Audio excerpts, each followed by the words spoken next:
an RPG 2. Boom! Well, that right there is why I don't have an RPG 2. Do I have the ability to make or create an RPG 2?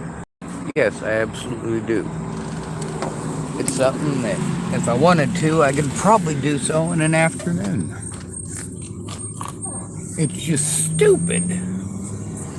Fortunately for me, I've got plenty of examples of people who came before me who proved how stupid it is. Much of the same reason I don't mess around with rocket technology. Yes, I am well aware that the stuff that I use for destroying stumps and the stuff that I'm addicted to and consume in a little white powdered form or crystalline form, I get that those two components put together can make some very, very potent rockets. I've also seen what happens when those rockets aren't made right, when they get just a tiny little air bubble, or when somebody thinks that, oh well, if a little bit'll do, a lot'll do better. Yeah, some people are about as bright as a box of rocks in the shade with the lid closed. When you work with oxidizers, there's a fine line between a propellant and an explosive. And it's a good way to lose parts.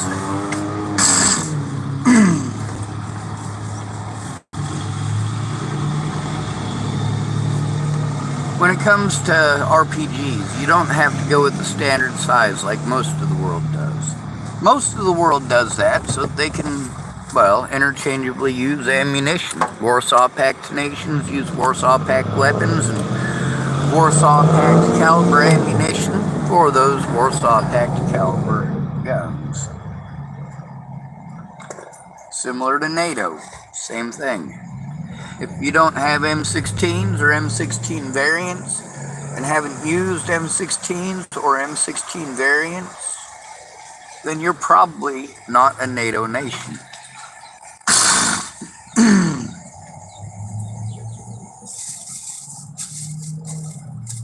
The Armalite AR-10, the Armalite AR-15, and the Armalite AR-18 are three of the most used weapons designs in the Western world. That's because the AR-18, which was designed to basically be an AR-15 for third world countries, well, the AR-18 was the original design for the British weapons for a good long while. The British rifle, their ugly ass bullpup. It was designed with its bolt configuration, gas piston system. Basically everything was copied from the AR-18. When it comes to protecting ourselves and our loved ones from law enforcement, it's important to note that they don't just have guns. They have access to military hardware to harm anyone that they choose to harm, as long as it's someone no one cares about. This is shown and reflected in their arrest records, as well as proof by the courts that the courts take part in this by their records, showing that the courts did not allow homeless people, or men in most cases, to be allowed their constitutional rights. The right to face their accuser, the right to show evidence.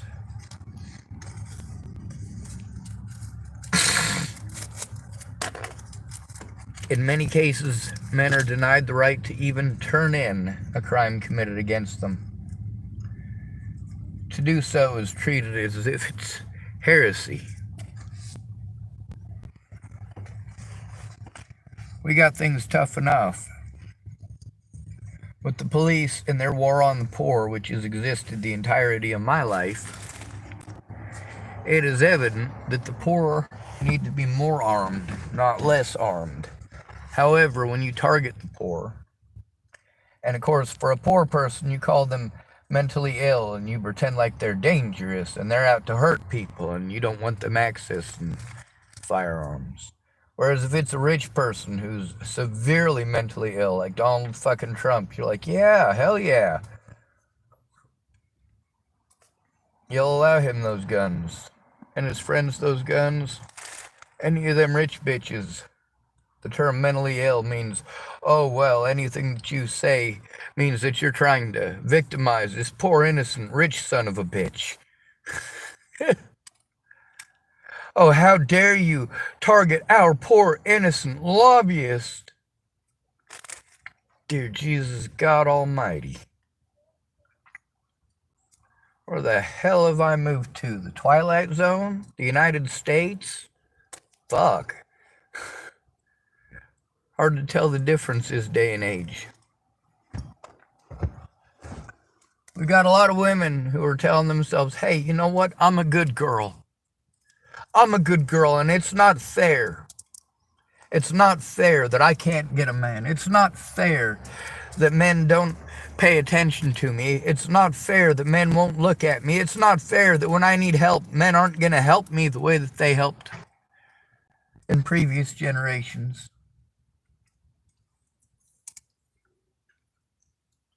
Well, you're right, it's not fair. It's also not fair to men that that's the way that we've been treated through all generations.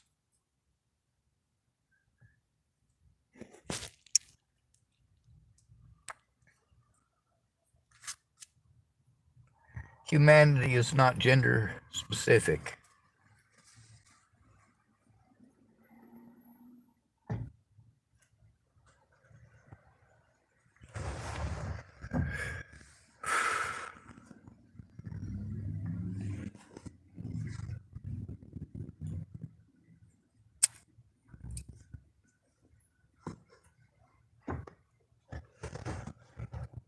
When we read about what humans are and human evolution, is it just men?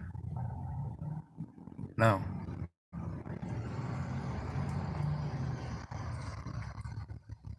Yet the bias that we hold true, we teach women how to manipulate that system of belief. A system that is taught that it is okay for women to assault men, but men are not allowed to defend themselves. They're not allowed to speak up. When a man is victimized, he's told to shut up. He's expected to shut up.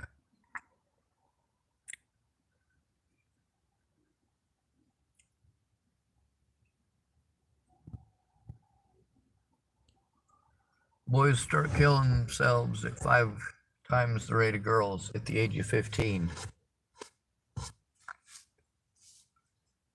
Because at the age of 15, boys realize that nobody's ever going to listen to them. They don't matter.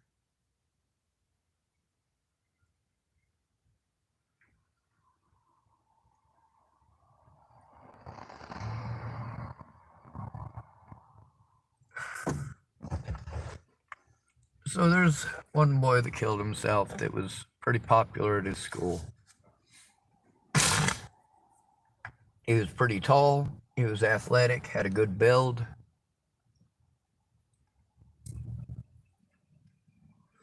He ended his own life because he was popular.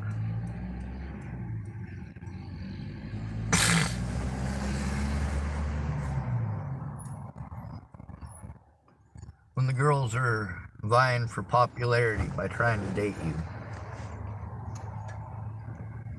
and you can't have a real relationship because she always wants you to do things to enhance her popularity.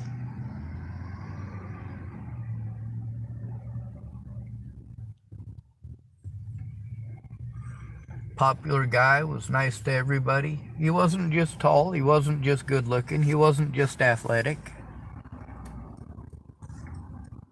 He was also actually kind to the other students. Now he's one of a few people in recent years that has helped to show and expose female bullying.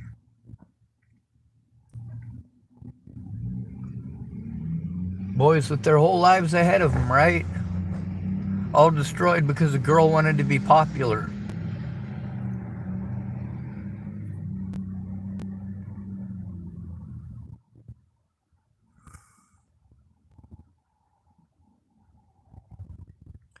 So he wrote a suicide note. It's not like Kurt Cobain where they print it on a fucking shirt and you can buy it at any old vintage rock and roll store.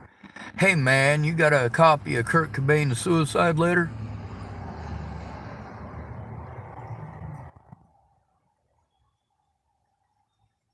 Because he's not rich and famous. He doesn't matter. Not to the police, not to you.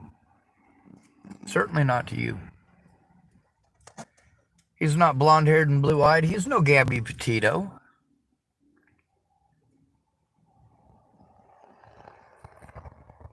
He's not short and pretty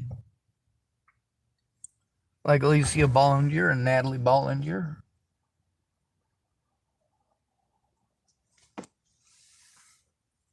If I disappear, nobody's going to give a fuck. Nobody's going to come looking for me. Nobody's going to care. They might think about me 10 years down the road and go, you know, I wonder where he ended up. Probably in a ditch somewhere.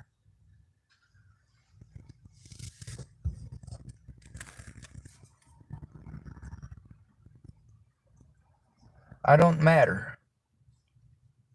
When Alicia Bollinger disappeared on 3 different occasions, on the first one, her family got a hold of me. One of Rex's stepmoms,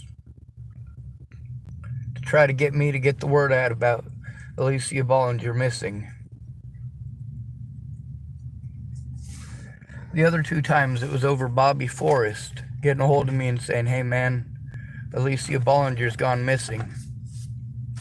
In those situations, people made a big deal about her going missing and her twin sister being killed, and that's what Alicia uses it for, is for attention. She's 25 now. Maybe even 26, who knows? Who cares? Her twin sister was killed when she was 19.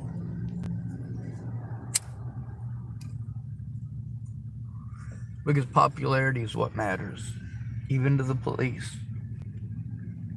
We've got the blah, blah, blah, whatever the law says on paper,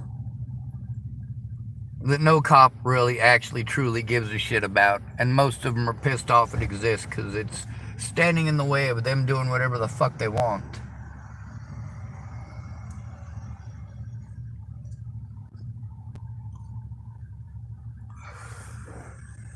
Nobody's more violent and judgmental than a police officer.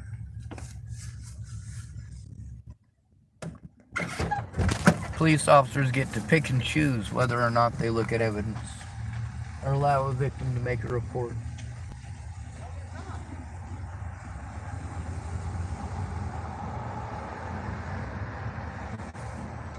I got enough money for gas to go up the mountain and come back. I don't have any help going up the mountain and coming back. The people who said they would help me with that didn't show up. The ones that did show up a while ago, well, they didn't do any work. The ones who did do the work, the people who were up there in the mountains already and know about being mountain people. Those mountain people also, once they realized how screwed up the situation I was really in, told me, hey man, you shouldn't be up in the mountains in the shape you're in. Yeah, I fucking know it. Don't I fucking know it? But it doesn't matter because I'm only disabled when predators can use it against me.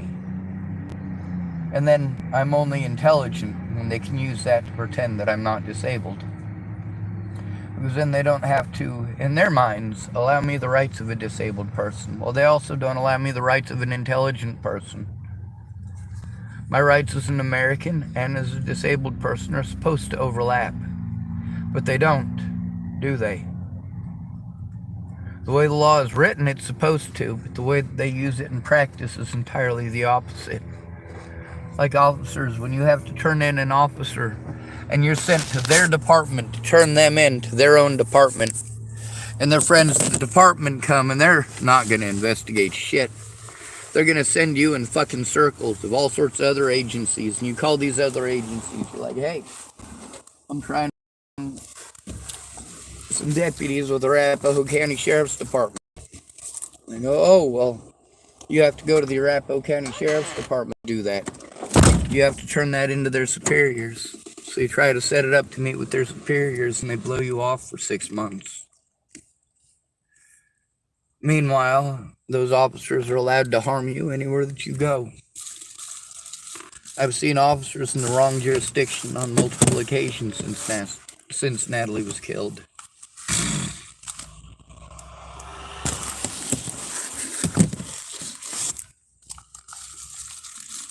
The fact that there's women speaking out about how men are being treated is great.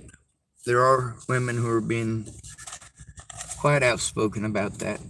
But also, many of those women are using it for personal gain. They found out that this is a niche where men are so overwhelmingly not heard that they're willing to pay people to be professional men's rights advocates on the internet. Thousands upon thousands of men subscribe to Chloe Roma of Roma Army Men's Rights because she's a female, and we're hoping that if a woman speaks up for us, then somebody will listen. But then again, Chloe Roma doesn't actually speak up for us, does she? She generalizes. Kind of like that fellow Dan from the autism world, or from the Asky world. That's the name of his channel on YouTube.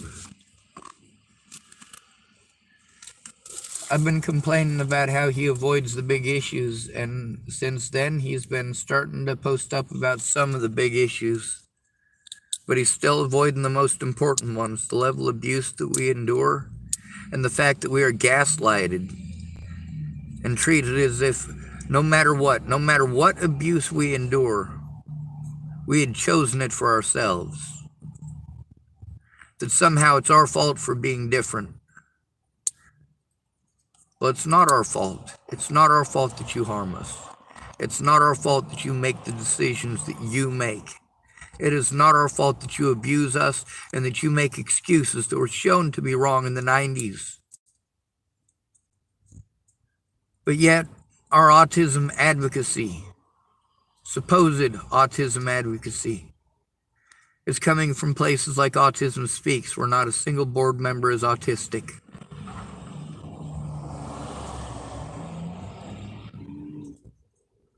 Chloe Roma doesn't actually fight for men's rights. She fights for that almighty dollar, though. At least that much I can respect. At least she's trying to make a living and keep food on the table. At least that much I can respect. Same thing with Dan.